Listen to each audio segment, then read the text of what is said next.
This week's parsha has a story which is really a continuation of a story that began 2 weeks ago and continued last week, and now we're going to deal with again this week, which is the relationship of Klal Yisrael and the nation of Midian. 2 weeks ago in Parshas Balak, the last section of the parsha tells the story that the Jewish people were seduced by the daughters of Moab and the daughters of Midian. And according to Chazal, this was Bilam's last advice to Balak. As Bilam said, that if you want to bring the Jewish people down, you should know that their God despises promiscuity. So this is the way to bring them down. Seduce them through sexual impropriety, and then you're going to bring about their downfall. And this is exactly what they did. And they began to seduce the Jewish men, and there was a slippery slope. And Gilui Arayas, sexual crime, led to Avodah Zarah. And Avodah Zarah of the most depraved type, the Avodah Zarah of Baal Peor. And why repeat it, but for the sake of complete treatment of the story, the Gemara in Sanhedrin says, how was Baal Peor worshipped? People would eat beets, drink beer, loosen their bowels, then they would defecate in front of the idol. This was the way in which Baal Peor was worshipped, unimaginable. And somehow this sucked in the Jewish people. And according to Chazal, an astronomical number of people, because HaKadosh Baruch Hu told Moshe Rabbeinu to take the Shoftei Yisrael, take the judges of Israel, and Hirgu Ish Anashim, each of the Shoftim should kill 2 of the poor worshippers. And Chazal, Rashi quotes, make a calculation. How many Shoftei Yisrael were there? Well, we know there were approximately 600,000 males.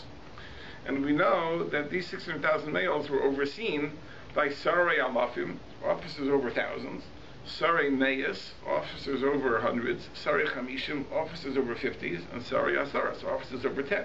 To make a calculation, for 600,000, there were 600 Sarei Alafim, 600 officers over thousands.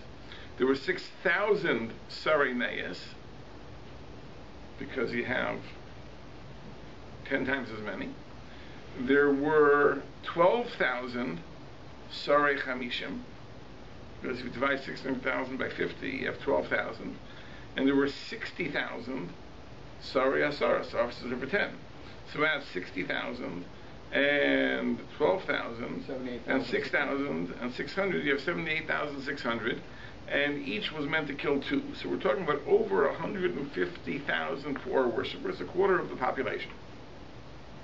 Now Ramban asks, that's incredible, but Chazal say that was the case. And interestingly, that the Chet HaEgel only involved a tiny fraction of the Jewish people, 3,000.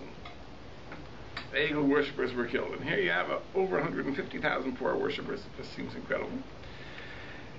And there was a Magepa, there was a plague, which Hashem sent, which was going to wipe out not just the guilty, but the innocent as well. Now, when I say innocent, I say that in quotation marks, because the innocent weren't so innocent. They were also guilty of the sin of not protesting. And it seems from the Chumash that this Magepa, this plague, would have wiped out the entire Klal Yisrael. It was averted by the zealotry of Pinchas.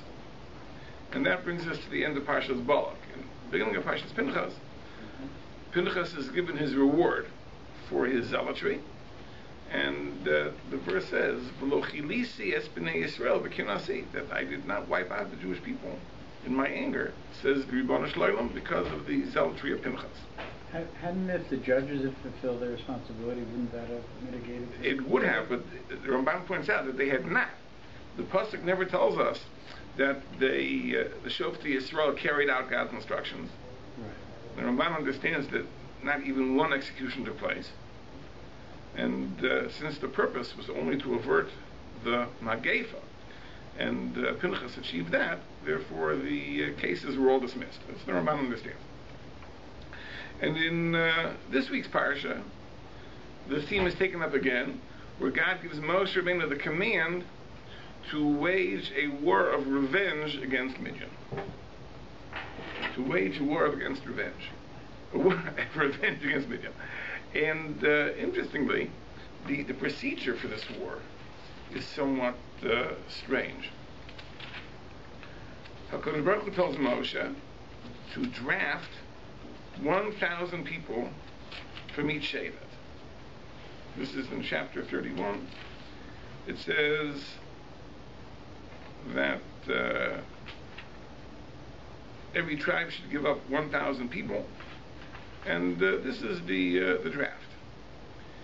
And at first glance, it is very, very strange. The army of Midian was not small. If we look at the spoils of this war, we're dealing with astronomical numbers. The Torah tells us that the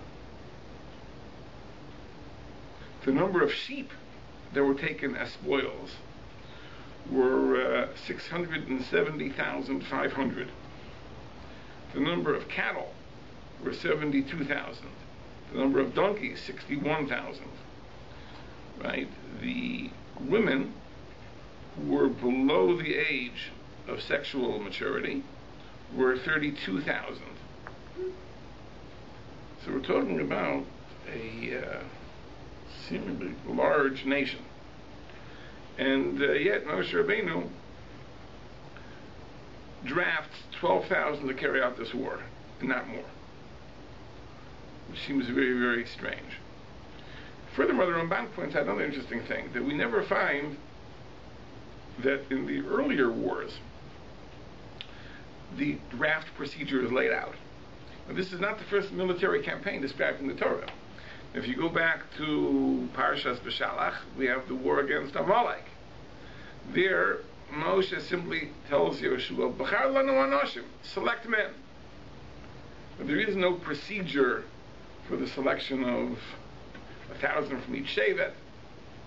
In the Parshas Chukas, we have the wars against Sichon, against Og, and there's no mention of the method of selection of soldiers either. It's only in this war against Midian that the Torah makes a point how the draft is to be carried out. And there's another peculiar thing that Rashi comments about this draft based on the Sifri, that Shevet Levi was included. Shevet Levi was included. Now, we know that when we include Shevet Levi, there really should be 13 tribes. Because there were 12 tribes without Levi, because Yosef was divided into two tribes, tribe of Ephraim and Manasseh. So there were 12 tribes without Levi. If you include Levi, you really should have 13,000, yet there only were 12,000 soldiers. So the Mizrahi says that when you count Levi, you don't count Ephraim and Manasseh as two. You count them only as one. Which seems to indicate that the number 12 is always the number of Shvatim. If you don't count Levi, then you count Ephraim and Manasseh as two. If you count Levi, then you count Ephraim and Manasseh as one. Tribe of Yosef. So therefore, that's why there were only 12,000. But it's very, very interesting that Levi is included in this battle. I think the solution to this dilemma is the following: that this war is very, very different than other wars that were carried out. As other wars were fought in the national interest. In the national interest. The war of Amalek was a war of self-defense. Vayavo Amalek, vayilachem Yisrael b'Refidim. Amalek came and attacked the Jewish people. So that war is a war that is being waged in self-defense. So there's a national interest. There's a national interest in carrying out this war. The wars against Sichon and Og are also fought in national interest. These are the first wars of conquest of Eretz Yisrael. The Jewish people here really have no national interest in carrying out this war. This is a war which God describes as a war of revenge. He says, take revenge against the people of Midian. I'll read you the verse. God spoke to Moshe. Nekom nikmas b'nei Yisrael me'esim Midianim. Take revenge for the Bnei Yisrael, on behalf of the Bnei Yisrael, against the Midianim. This is a war of Nikom, a war of revenge. What's the revenge? Why are we out for revenge? Because they caused us terrible harm. What was the terrible harm? They caused us to be nichshal, to stumble in a terrible sin. This is a terrible thing. They caused us to sin. They sent their daughters to seduce the Jewish men to commit illicit sexual practices and ultimately to commit idolatry. And therefore, we have to take revenge.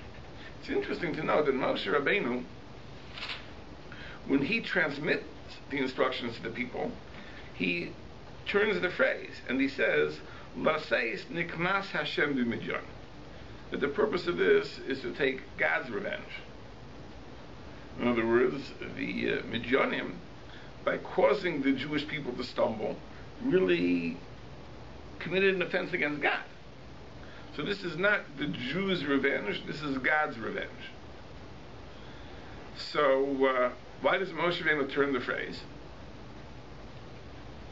First of all, what gives him the right to turn the phrase? I mean, if God put it one way, how can Moshe Rabbeinu change the mission?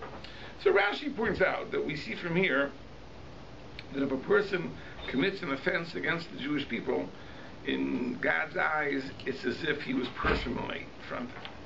So you can call it revenge of the Jewish people, or you call it revenge of God. Both are equally true. But why does Moshe make the change?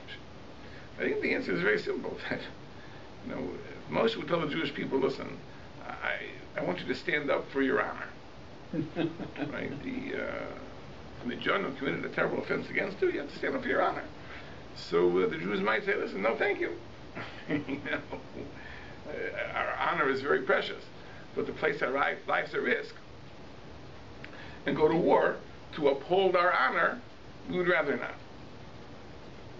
And where are the 150,000? Revenge is very sweet, but there's a limit. As an aside, I'll just mention when we're talking about revenge, that the Rambam, in the introduction to Perek Chelek, discussing the idea of Olam Haba, the spiritual bliss of the world to come. And he says that it's hard for us to understand this because it's not part of our experience. We are more familiar with the physical pleasures, eating, drinking, etc. Non-physical pleasures are not part of our experience. But he says that there are some non-physical pleasures that we do experience, emotional pleasures. For example, at this point I'll pause. So if you think, what example could the Rambam give of an emotional pleasure? The example he gives is revenge. For people that are out to take revenge, it's very, very satisfying. So the Rambam mentions that as an example. But as satisfying as it is, there's a limit. I'm not going to lay my own life on the line to stand up for my own honor. So Moshe Rabbeinu correctly points out that it's not a question of your honor. It's a question of God's honor. Because to God, an offense committed against the Jewish people is an offense committed against Him. So really, we're not standing up for our honor. We're standing up for God's honor. For God's honor, we're ready to go. Particularly in light of the fact that he's talking to a representative of these people who actually were involved in disgracing him and themselves.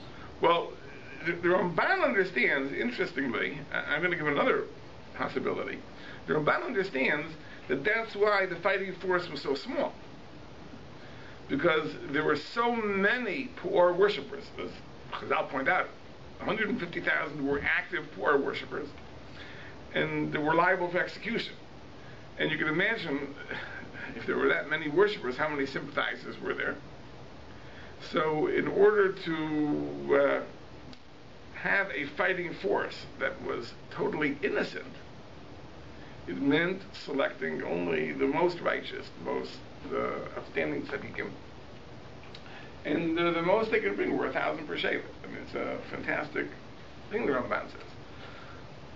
I'll put out another possibility, but in any case, this is the idea. This is a mochemas nekama. This is a war of revenge. It is not fought in the national interest. Now that may explain why Moshe Rabbeinu chose such a small fighting force. Let me explain this. The Ben Bechaya writes,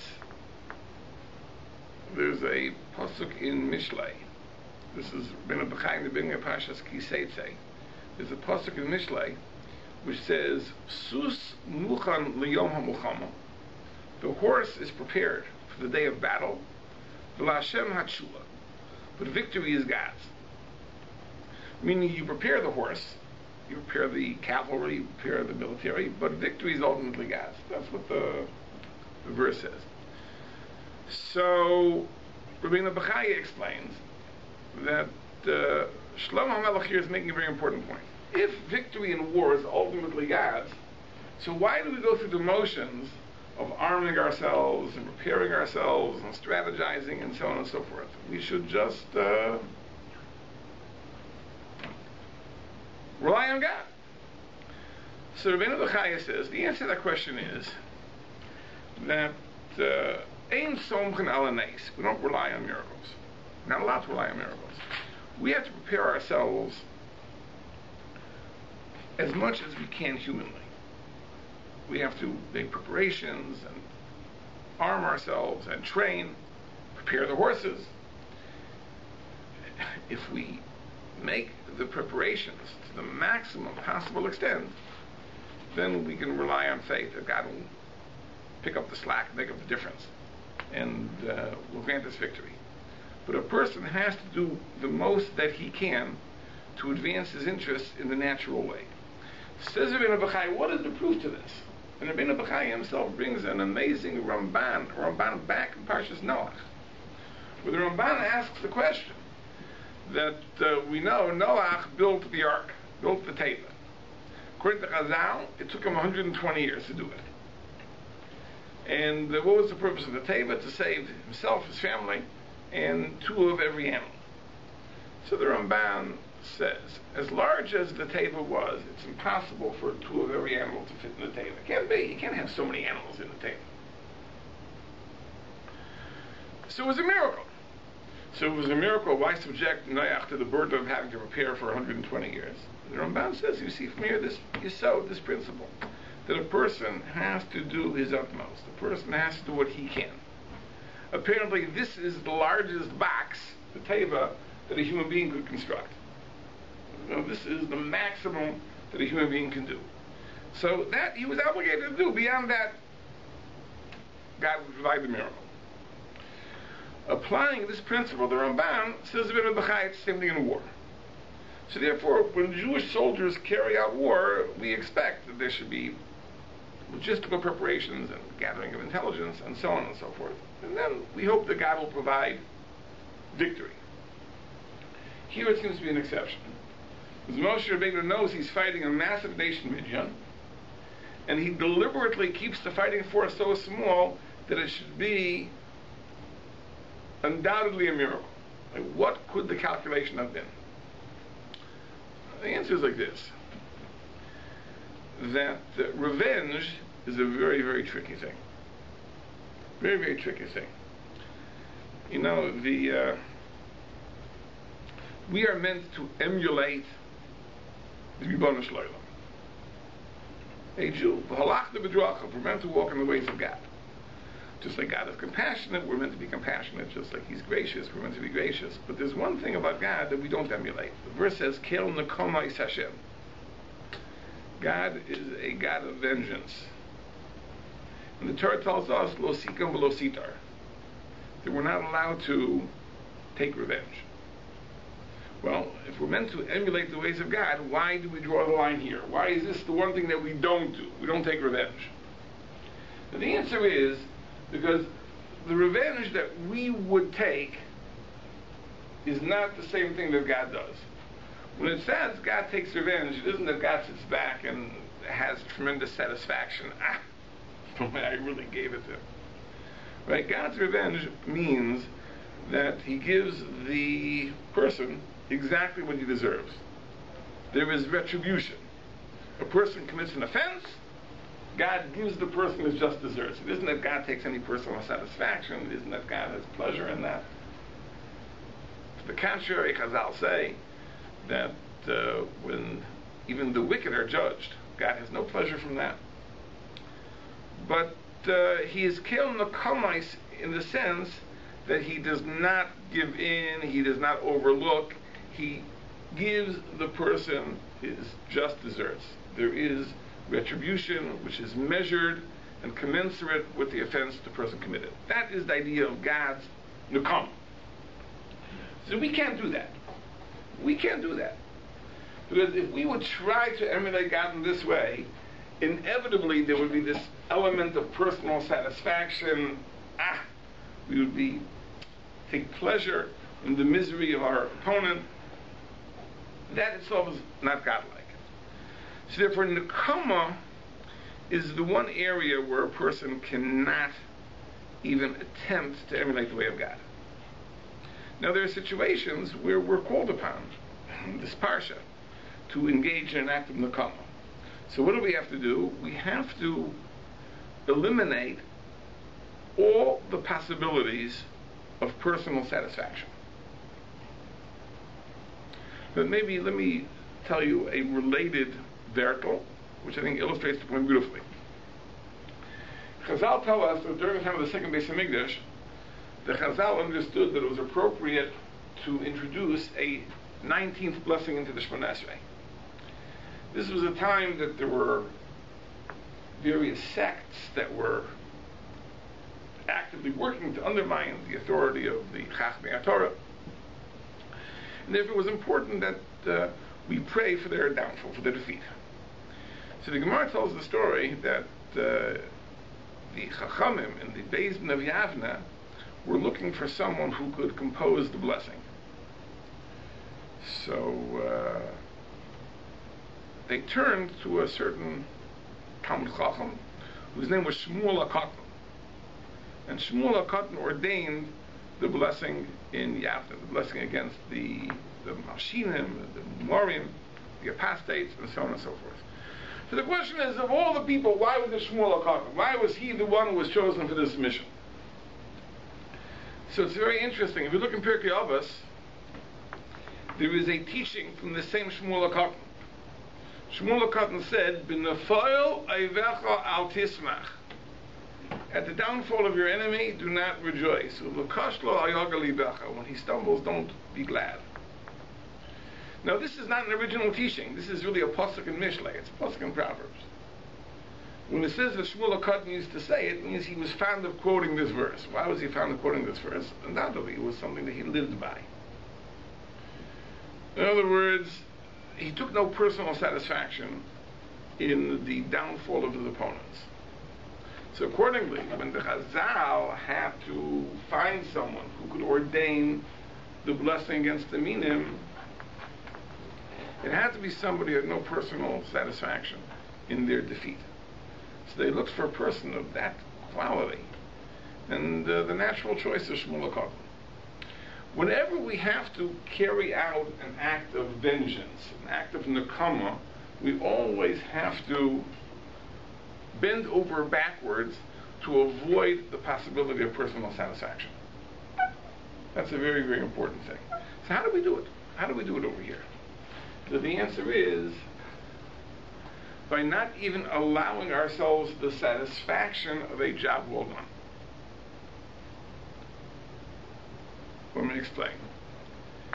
Now, the Ramchal, Rosh writes in the Sefer Derech Hashem that the reason that God gave us the job to provide our own needs and not the alternative, which would be to provide our needs miraculously, is in order to give us the satisfaction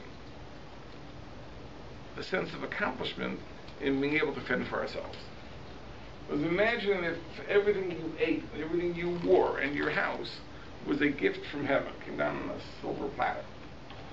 So, would you have any pride in your house? No, it was given to me. Any pride in your clothing?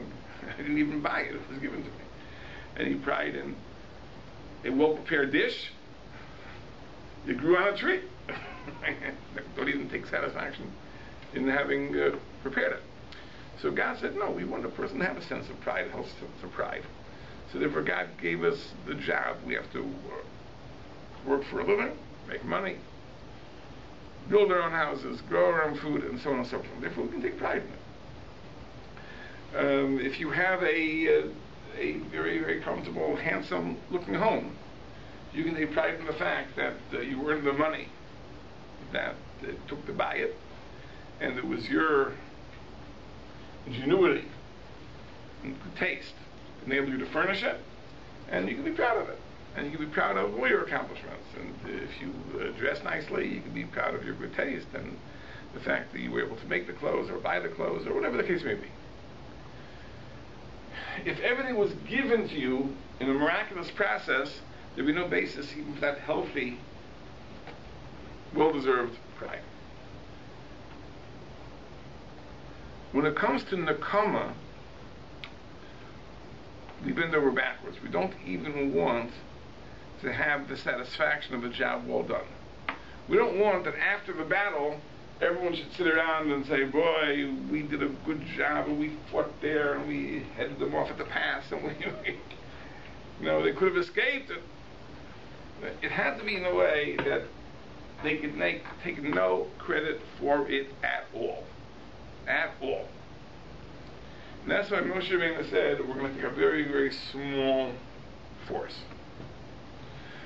You see, when a battle is fought in the national interest, then we are justified in feeling proud of our accomplishments. But when it's fought as a war of nakama, then to the contrary, it has to be fought with no sense of personal satisfaction, and that's why it was done in this way, with such a small fighting force. And also, because it was a Milchemes Nakama, that's why Levi is involved. You see, when it comes to the national interest, territory, etc., so of course Levi is eliminated. Because Chazal tell us, Levi doesn't have a portion, doesn't have a nachla, doesn't have an inheritance in Eretz Yisrael, because Hashem hu nachla, so God is his portion. So when we're talking about wars of conquest for territory, of course Levi is eliminated. But if we're talking about Nikmas Hashem, we're talking about the vengeance of God. But to the contrary, Levi is expected to be there. His role should be first and foremost. And therefore Levi can't be eliminated. If Levi has to be included, then of course Ephraim and Manasseh have to be counted as one. Yes? If the force could be small, then why not 100 per Shevet as opposed to 1,000? That's a good question. Why not send one person out there? Well, right? I don't know. The answer I don't know to that. It seems to me that 1,000 still is a very, very small number. It could have been smaller. But I don't know why it was 1,000. It may be, just to offer a conjecture, right, that you need enough people to come back and tell the story. Right? If you send one person, right, no one will ever even hear what happened. Right? Here you have enough people, 1,000 per Shevet, to publicize the story, and people will know exactly what happened. And the miracles which took place, undoubtedly. Was anybody killed in this Milchama? It says that not a single person. Pasuk says, well, Nifka Minulish, not a single person was killed. Right? Now, I think there's also another aspect to this over here, in terms of the of the draft.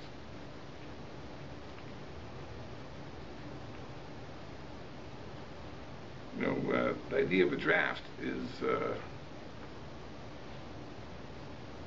newsworthy now. Draft yeshiva students, not draft yeshiva students. But I'd like to turn the question on its ear, which is that what is the legitimacy of drafting anybody? What gives any state the right to draft citizens into the military? And why is this a problem? Well, once upon a time it wasn't a problem.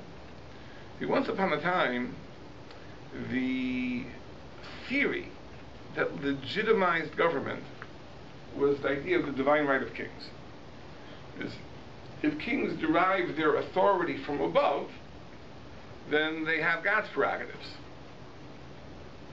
So if the Pope crowns the emperor can draft an army, because he has the authority, he has the power of God himself. Right? Makes perfect sense. By the way, Jews believe in that. And the pasuk says, "Soim tasim olecha melech asher yibchar Hashem elekecha bo," that we are commanded to appoint upon ourselves a king that God will choose. Chazal say that means al pi navi, based on the prophecy of a navi. That means that we believe in the divine right of kings. That gives the king tremendous powers. Tremendous powers, because he derives his authority from above. But in the modern state, this is not the basis of authority. The more modern theory, beginning from the 1600s, was that the legitimacy of the state is derived from the consent of the governed. The idea of the social contract. That in exchange for the privileges and the protections the state provides, we surrender our taxes, our freedoms, we agree to be subject to laws, and so on and so forth. So there's a contract. We get, and therefore we give back. Now, the question is, of course, how much are we willing to surrender to the state? And here, political philosophers differed. Thomas Hobbes believed that in the state of nature, if there was no government, every human being would be in a state of perpetual war against every other human being. Which, by the way, Chazal also acknowledge. Chazal say, having mispalo b'shleim shel malchus, you should pray for the welfare of the government. Shel molei noira, if not for the fear of government, ish es re'eu chayim below. People would swallow one another up alive, exactly as Hobbes described.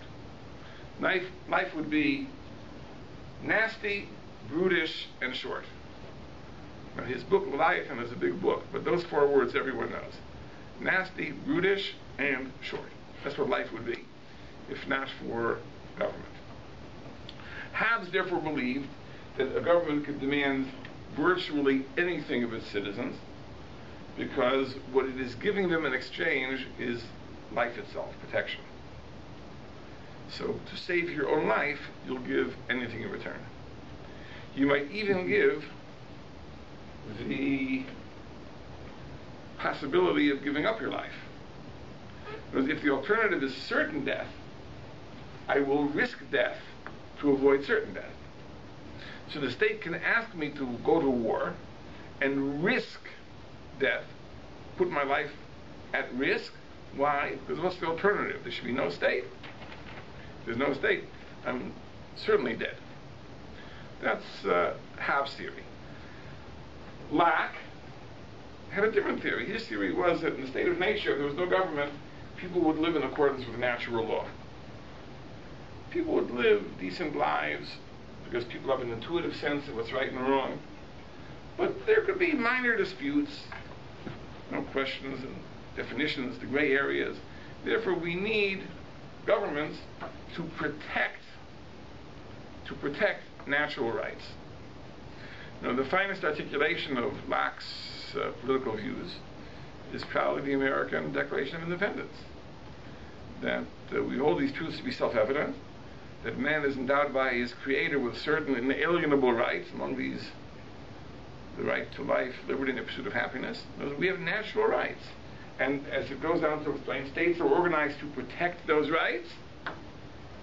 And when states fail to do so, we have the right to depose them. And that, of course, is the introduction to the list of grievances against the British Crown. I should say the British government as a whole, which was seen as trampling on those rights. To Locke, it seems incredible that a draft could ever be justified. In other words, if the purpose of the government is to protect your individual rights, in the name of what could the government deprive you of your very liberty? It would have to be something that would be fairly horrific, such a threat, such an external threat, that it would justify placing yourself at risk. So it may be that Locke would agree that a draft is justified, for example, in the case of a threatened invasion or an actual invasion where the entire country is placed at risk. Perhaps the draft would be justified. But would a draft be justified to advance some foreign adventure, to intervene in the internal affairs of another nation? I think Locke would tell you in that case a draft would not be justified. But if the United States would choose to intervene in Syria or in one of these places where there is no immediate national interest, it's just a question of humanitarian good, it seems that the state should not have the right to draft people for that. Why am I obligated to give up my freedom because some political leaders in Washington have decided that this is something that the country should do? But this is not implicit in the social contract. And it's a very complicated question, the question of the draft. But I think that that might be the pisra, and that might be the solution to some of the issues in this parasha. You see, all the other wars, as we said, the war against Amalek, which is a war of self-defense, the war against Sichon, the war against Og, which were wars of conquest of territory in Eretz Yisrael, they were fought in the national interest. Right? There's no need for the Torah to elaborate on this draft, because of course such a draft is justified. Of course.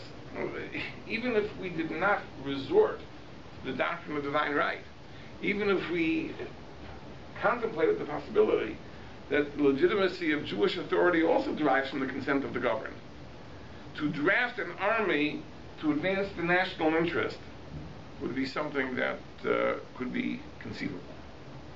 It's specifically this war which is problematic, as we said, because it's a war against Midian for the purpose of Nakam, the purpose of revenge. And revenge is not a national interest in the same sense. It isn't something that we feel compelled to do. It isn't something we would be certainly motivated to do. So what gives Moshe Rabbeinu the right to draft people? That's what the Torah has to speak it out, because it's Nikmas Hashem b'Midian. In other words, and therefore it becomes something which is justified, because it's something that everyone is beholden to do. Because to stand up for the honor of God is everybody's obligation. And that's why the Torah makes a point of the draft here to tell me that Mochemes Nekama, a war of vengeance on behalf of God, that justifies the conscription. During the war or during the time of Baal Peor, the Midian men, where were they? They probably were at home. Now let's close with one little tidbit, a very interesting thing. You read this parasha, you get the impression, okay, 12,000 men. 12,000 men. But there's a redundancy, because the number 12,000 is repeated again and again. It says, Elef l'mateh, 1,000 per tribe, 1,000 per tribe. Then it says, Shnei Maser Elef, the next verse, Shnei Maser Elef. So there's a dispute in the Medrash, actually, how many people were. 12,000 fighters, that we know for sure. But is that the entire draft?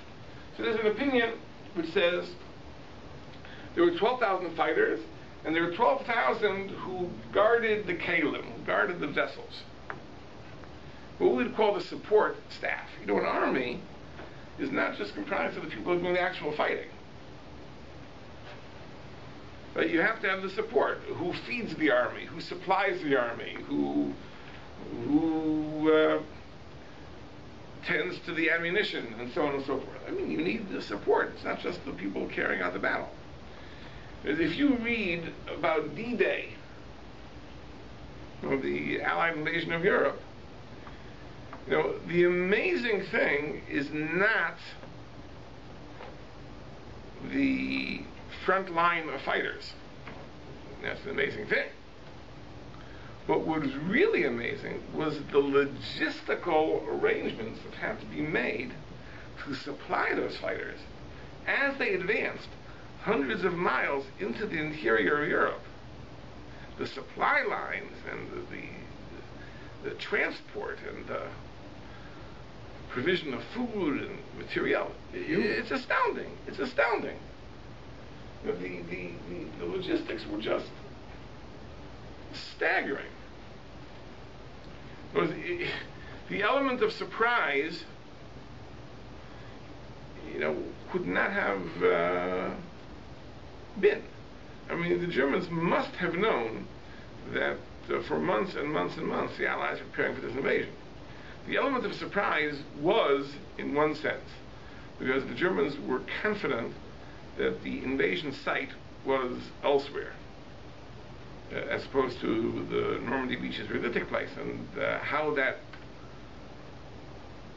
surprise was carried out is a fantastic story. But this wasn't something that was done on the spur of the moment. I mean, this is something that required tremendous preparation. The IDF is 13% combat. I read 8%. 13% forwards combat. I read 8%. 8%? Yeah, a very low percentage, combat units, right? But in a modern army, certainly needs that.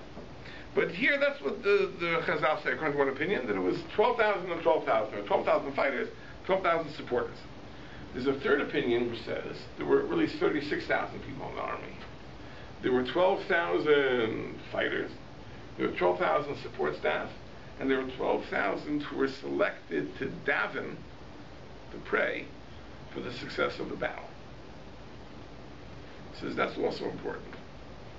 The Rabbi Eliezer Breitowitz cited this medrash, and he said, and this is a proof that a very important element of national service is providing the merit through which we can be victorious in battle. And the Gemara says in the pasuk, "Ondos hayu ragleinu b'sharayach Yerushalayim," that our feet stood in the gates of Yerushalayim. The Gemara Brachas explains the pasuk this way. He says, what caused that our feet should stand in battle? That we should come home from the battle standing in our feet and not lying in coffins. Sharei Yerushalayim Rishayoiskim b'Torah. The BaMidbar in Yerushalayim, where Torah scholars delved into the Torah, that provided the merit with which we were victorious in war. Chazal say that. So, whether this is recognized or not, is we have to know that.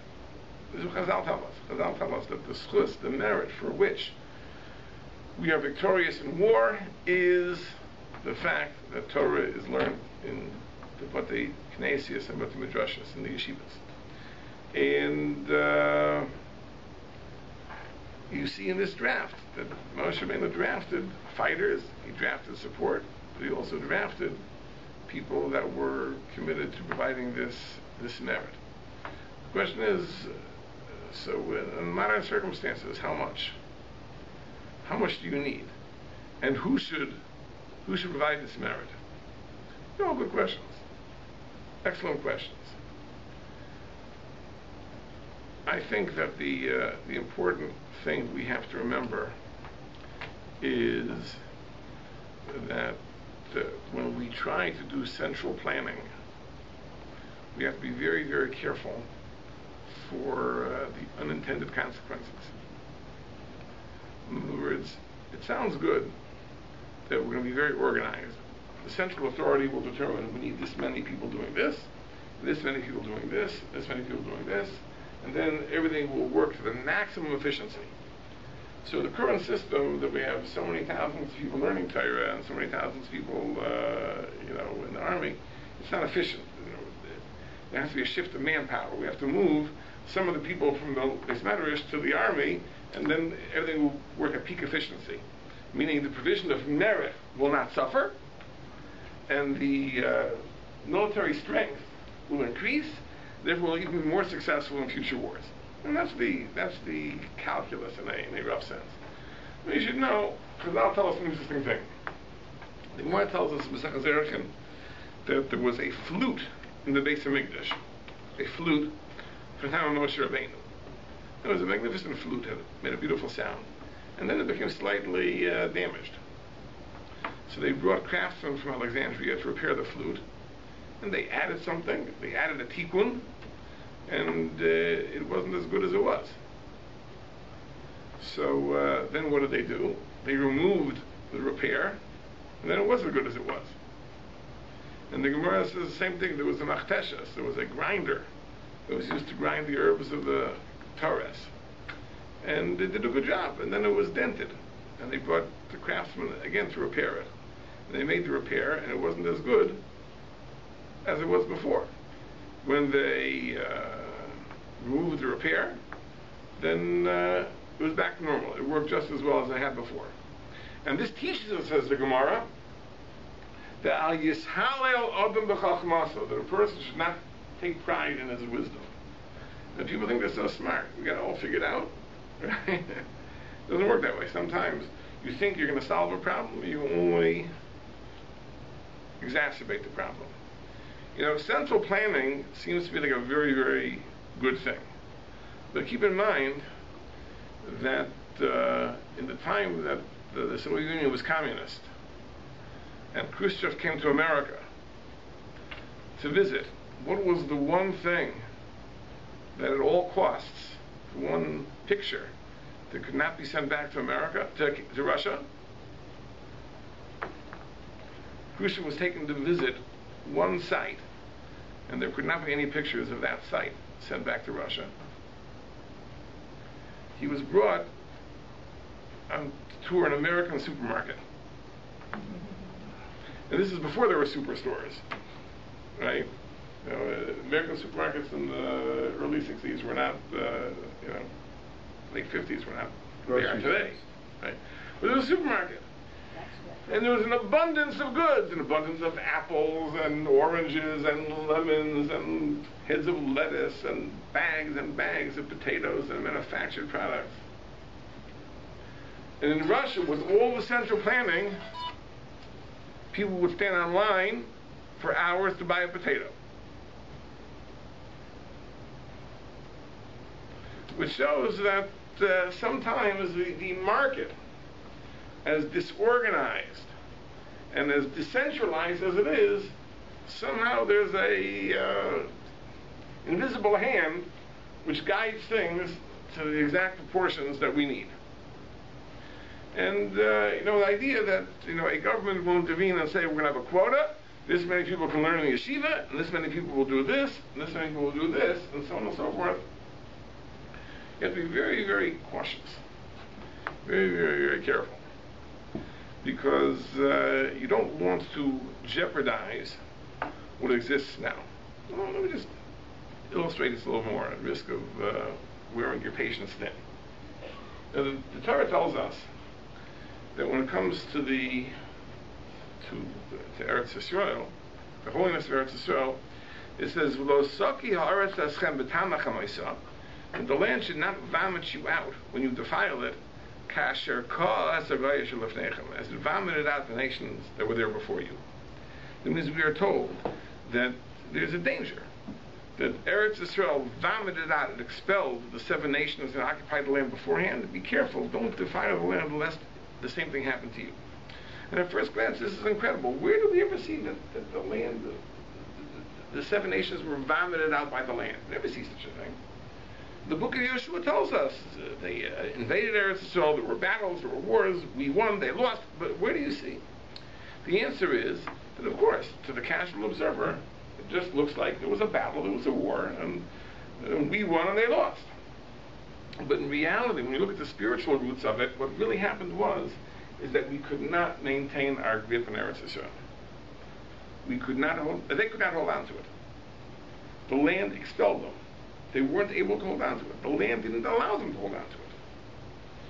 We have to ask ourselves the question that, in 1967, the state of Israel occupied Sinai, Gaza, the West Bank, the Golan.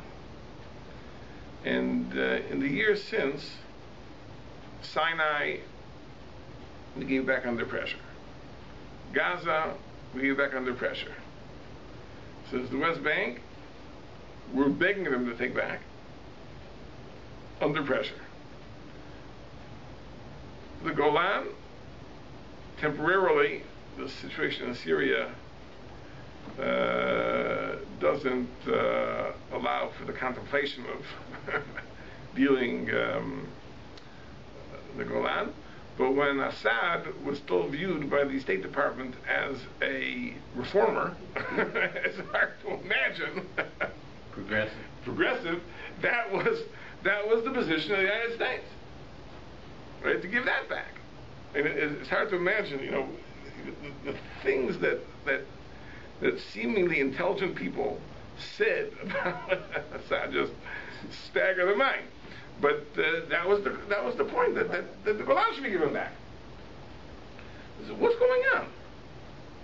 So again, the casual observer says there are political pressures and the international community and so on and so forth. But the answer is, we know that we can't hold on to it. That the land is refusing to let us maintain our grip on it. And that's what the Torah tells us. The Torah tells us that if things happen in Eretz Yisrael which should not happen, the land will expel us. The question is, why isn't it worse than it is?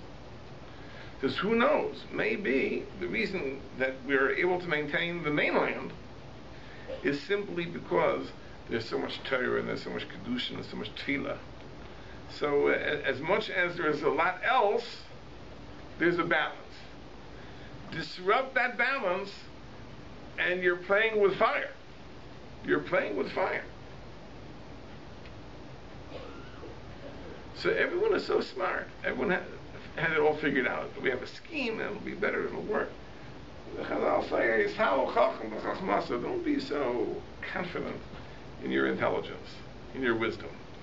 Because sometimes the best made plans, right, will bring terribly negative consequences that were certainly unintended. And I gave him the mashal that Lenin and Marx and the philosophers of communism all had it figured out. They had it all figured out.